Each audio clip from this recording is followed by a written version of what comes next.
Hello guys, welcome to my channel. आज हम बात करेंगे यूनिवर्सिटी एप्लीकेशंस के बारे में, क्योंकि अभी प्राइम टाइम है स्प्रिंग सेमेस्टर 2027 पे अप्लाई करने के लिए।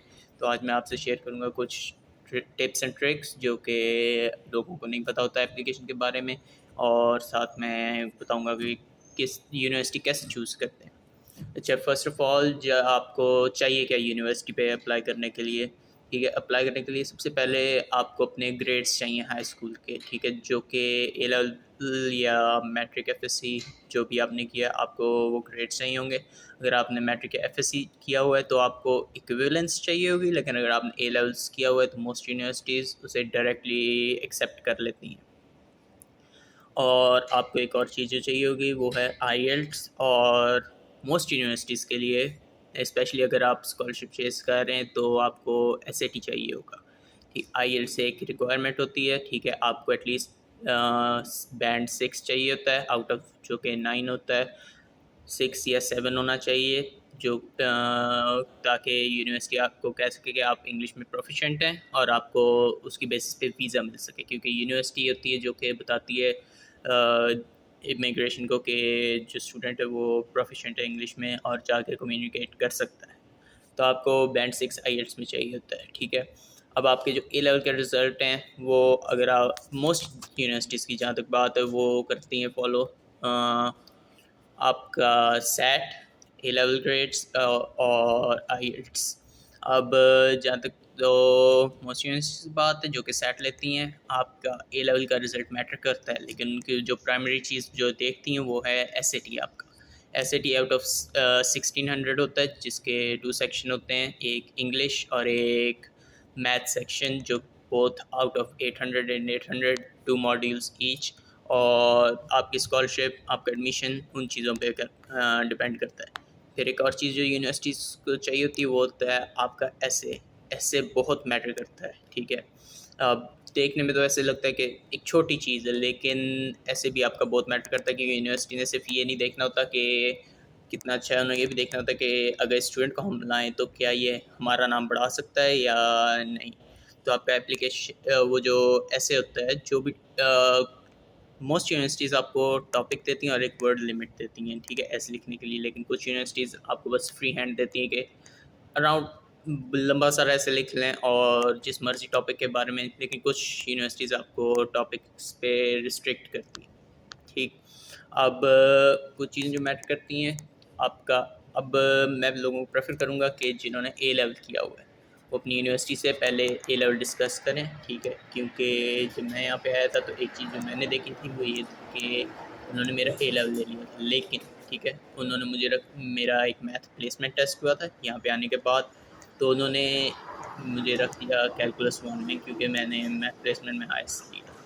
तो उन्होंने मुझे कैलकुलस 1 में रखा था, लेकिन मैंने उन्हें फिर ए लेवल का रिज़ल्ट दिखाए, और इनका कोई ऑफिशियल उस तरह का ट्रांसफ़र प्रोसेस नहीं था, ठीक है, कि अगर आप फॉर एग्जाम्पल ए लेवल करके आ रहे हैं तो आपके ग्रेड्स ट्रांसफ़र होंगे, कोई उस तरह का प्रोसेस नहीं था। लेकिन मैं उनसे बात की कि मैंने ए लेवल किया और मैं ट्रांसफ़र करना चाहूँ। मैं अपने एडवाइज़र से बात की, मैंने रजिस्ट्रार से बात की, अराउंड 2 वीक्स लगे, और फिर उन्होंने एवेल्यूएट किया और उन्होंने मुझे कहा कि हम आपको कैलकुलस 2 तक पास कर देते हैं, अब आप डायरेक्टली कैलकुलस 3 में जा सकते हैं, ठीक है।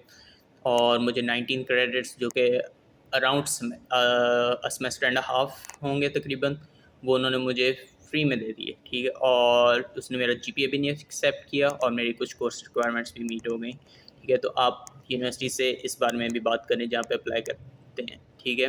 अप्लाई करने के बाद अब अप्लाई कैसे करना है, आप कॉमन ऐप पे जाएंगे, ठीक है। वहाँ पे आप फर्स्ट टाइम स्टूडेंट अकाउंट बनाएंगे।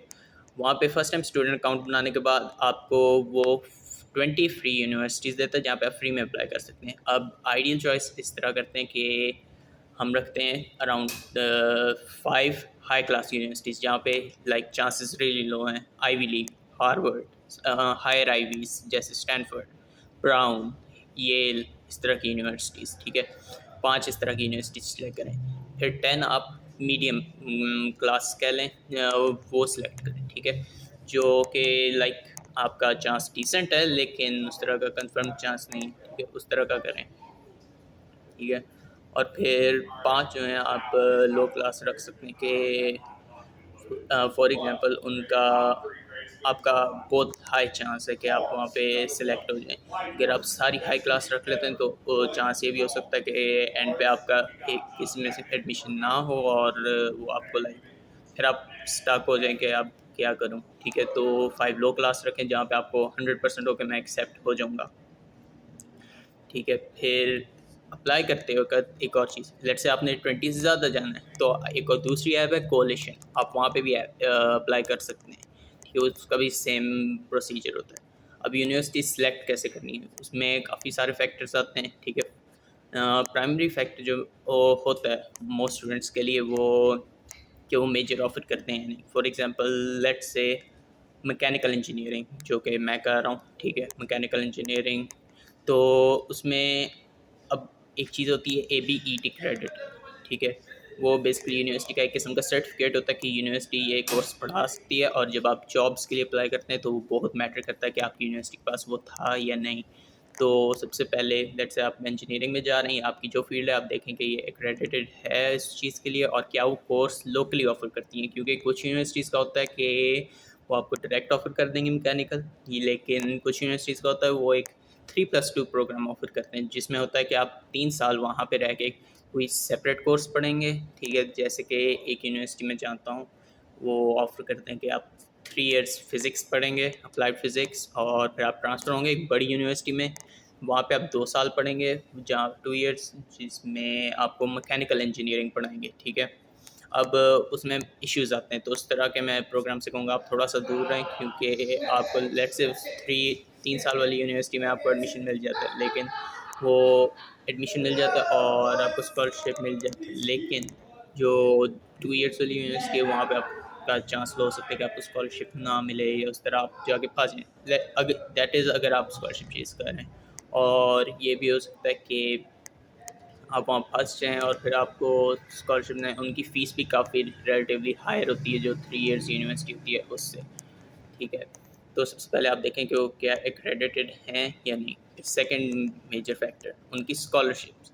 अब यूनिवर्सिटीज़ 2 किस्म की स्कॉलरशिप्स ऑफ़र करती हैं, एक मेरिट बेस्ड होती है और एक होती है फेडरल एड। अब एज अ इंटरनेशनल स्टूडेंट आप फेडरल एड के लिए एलिजिबल नहीं हैं। ठीक है, आप फेडरल लोन भी नहीं ले सकते।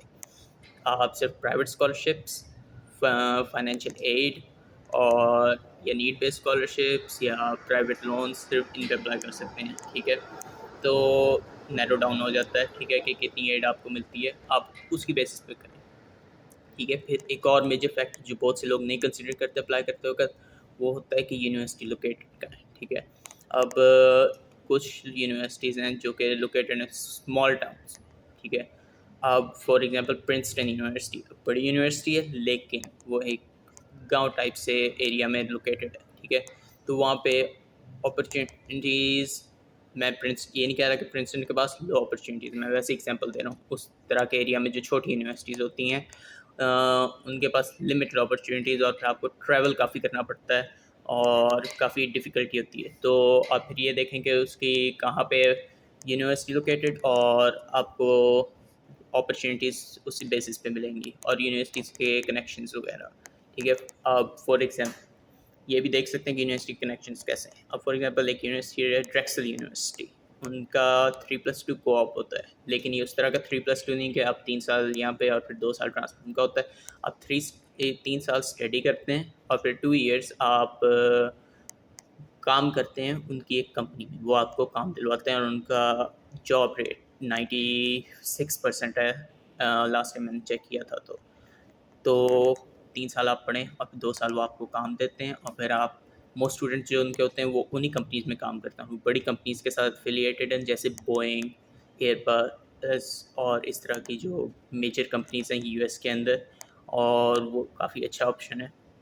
ठीक है, आपके कनेक्शंस बहुत से बन जाते हैं वहाँ पे जाके। ठीक है, और उनका एड प्रोग्राम भी है। ठीक है, एड के बाद वो फिर वो जॉब है जो कि पेड है अराउंड $25 एन आवर, जो कि एक हाई पेइंग जॉब है।